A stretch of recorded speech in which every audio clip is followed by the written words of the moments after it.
बैठकीला उपस्थित होते. काय वाटते, काय विश्वास वाटतो?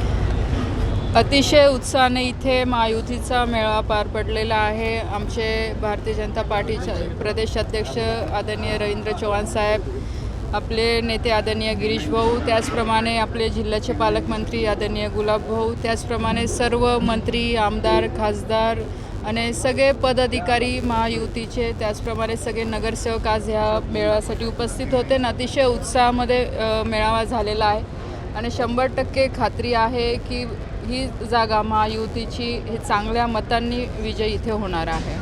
भाजपमध्ये अंतर्गत आली असं सांगितलं जातं. असं नाही आहे. बघा, तुम्हाला सगळ्यांना माहिती आहे की जिल्ह्याचे नेते आदरणीय गिरीश भाऊ आहे.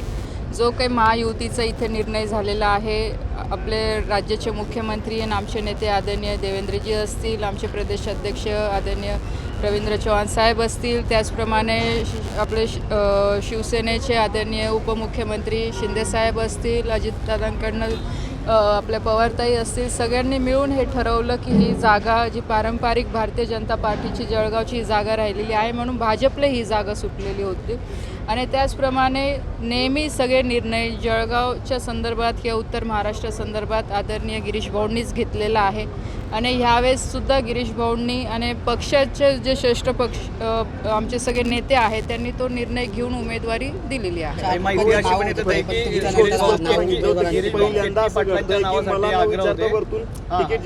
बघा, असं असतं, आपल्याला सगळ्यांना माहिती आहे की कोणतीही निवडणूक असते तेव्हा इच्छुक उमेदवार भरपूर असतात. प्रत्येकाला वाटतं की चला माझं नाव, आणि नेत्यांसाठी तर प्रत्येक कार्यकर्ते सारखेच असतात. आज गिरीश भाऊंसाठी किंवा कोणी नेतं असेल त्यांच्यासाठी नंदू महाजनही तेवढेच महत्त्वाचे, केतकीताई पण तेवढ्याच महत्त्वाचे, अजून इथून नंदू अडवाणी होते ते पण तेवढेच महत्त्वाचे. उमेदवार आपल्या परीने प्रयत्न करत असतात, पण जेव्हा एकदा पक्षश्रेष्ठीने आदेश दिल्यानंतर तो आदेश सगळ्यांना मानावा लागतो आणि त्या पद्धतीने काम करावं लागतं. या उमेदवारामुळे भाजपमध्ये अंतर्गत नाराजी आहे, त्यामुळेच कुठेतरी असं कुठेही नाही आहे नाराजी वगैरे. आपण बघू शकतात की आज इथे एवढ्या उत्साहाने आज इथे मेळावा पार पडलेला आहे. आमचे महायुतीचे सगळे नगरसेवक आज इथे उपस्थित होते आणि सगळ्यांनी आश्वस्त केलेलं आहे की येणाऱ्या 18 तारखेला महायुतीचे उमेदवार नंदकिशोर महाजन यांनाच मतदान होईल आणि जास्तीत जास्त मतांनी ते निवडून येतील. 100% विश्वास असताना पण